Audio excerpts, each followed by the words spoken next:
তো এখন বাজে রাত 12টা বাজে না এখনো।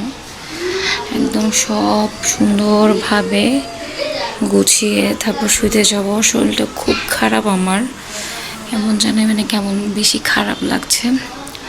তো দরজাও লাগাই দিই।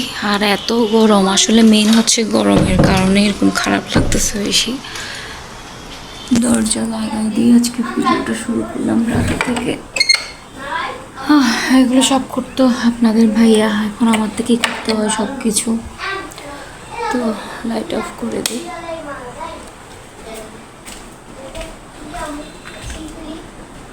পুরো ঘরটা একদম আগুন হয়ে আছে। রাতে আমার থেকে সব কিছু গুছিয়ে না রাখলে সকালবেলা কেমন যেন হয় না, তাই আমি সব গুছিয়ে রাখি। এই যে এখানে একদম সব কিছু গুছিয়ে রাখলাম, ধোয়া পালা সব কিছু করে। আর এখানে সকালের জন্য নাস্তা রেডি করে রেখেছি যেন তাড়াতাড়ি উঠে করতে পারি স্কুলে যাওয়ার সময়। এই আর লাইট অফ করে দিই। সব রুম এখন শুতে চলে যাব। এদিকে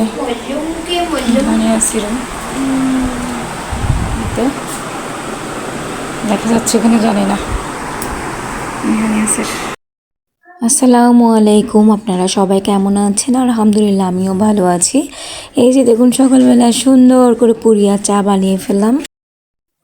পরীক্ষা দেখতে দেখতেই চলে আসছে, একদম খুব কাছেই পরীক্ষা। তো নিহান ইংলিশ পড়ছে, ইয়াসির অঙ্ক পড়ছিল। আজকে রান্না করব বরবটি, বেগুন, আলু ভাজি, আর আছে মুরগির মাংস। এই যে রান্না করা শেষ। আর নিহান ইয়াসিরকেও দিয়ে দিলাম ভাত, ওরা তো ভাত খেতে বসে গিয়েছে। আমার সামনের ঘরগুলো কখন হবে আল্লাহ জানে। তো একটু ঢুকিয়ে দেখি আপনাদের ভাইয়ার গাছ কি অবস্থায় আছে। তো ঘরে তো কোনো রকম করে ঠেলে টুলে ঢুকে গেলাম। এখন এখানে পানি দিতে হবে গাছে। এটা হচ্ছে আপনাদের ভাইয়ার গাছ, পানি দিব। তো এই তো পানি দিয়ে দিলাম, এখন বের হয়ে যাচ্ছি। ওই যে ইয়াসির সারাদিন খুব ব্যস্ততার মাঝে চলে যায় আমাদের এখন।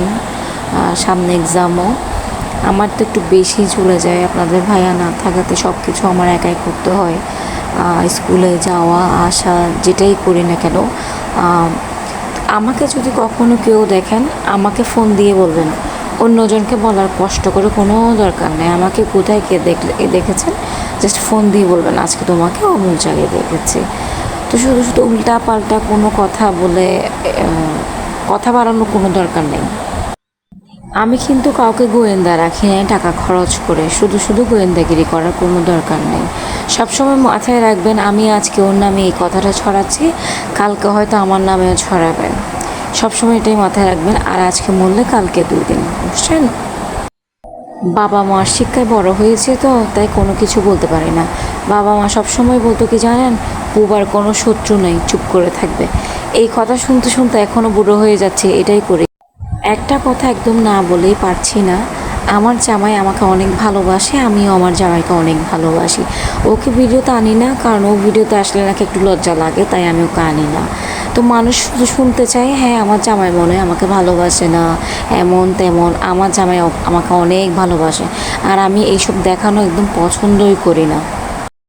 আমার ফেসবুকে কোনো পোস্ট দেখে নিজের মন গড়া কথা বানায় ফেলবেন না। কী জন্য কী হয়েছে আগে জিজ্ঞেস করবেন।